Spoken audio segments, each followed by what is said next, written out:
Guys গেমের ভিতর কিন্তু এখন টোকাই বান্ডিল দিয়ে দিয়েছে গেই না, আর এটা টোকাই বান্ডিল বললে ভুল হবে, একটা সাপ্লি বান্ডিল ভাই। এই বান্ডিল আমার একটু পছন্দ হয় না। এই বান্ডিল নিয়ে কি র্যাঙ্ক ম্যাচে আমি যাওয়া পারবো? গাইস আমি টোকাই বান্ডিল নিয়ে র্যাঙ্ক ম্যাচে চলে আইছি। এখন দেখার বিষয় আমি কয়টা কিল করতে পারবো। 20-30 কিল করতে পারবো, কারণ আমি প্রো প্লেয়ার তো। আপনার বুদ্ধি ভালো। অবশেষে একটা সাপ্লি বান্ডিল দিয়ে মাইরা দিচ্ছি। এই যে আমার সামনে একটা, এটাকেও মাইরা দিচ্ছি।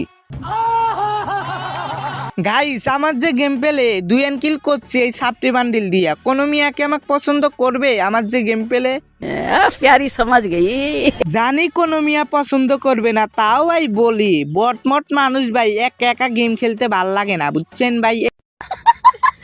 এই যে সাপ্লি বান্ডিলকে মারতে আস্তে আস্তে একটা বটলা এনিমি জানে না আমি কত বানা প্রো প্লেয়ার, আর তার সাথে নিয়ে আইছি সাপ্লি বান্ডিল।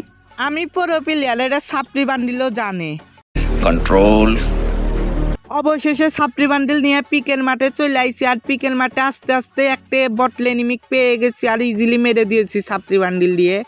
শাবাশ বেটা।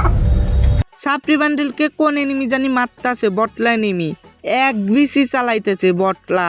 সাপ্লি বান্ডিলকে চিনে নাই বটলা, খেলা পারে না তো এই বট। সাপ্লি বান্ডিলকে মারতে আইছে, সাপ্লি বান্ডিলের পাওয়ার জানে। সাপ্লি বান্ডিল দিয়ে মাইরে দিমু আমি।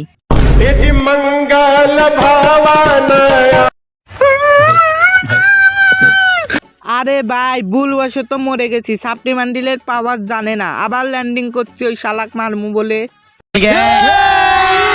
সাপ্লি বান্ডিলকে মারছ, সাহস কত মানা? কই বটলে নিমি, আয় তোর সাহস থাকলে আয়, তোকে আমি মারমু।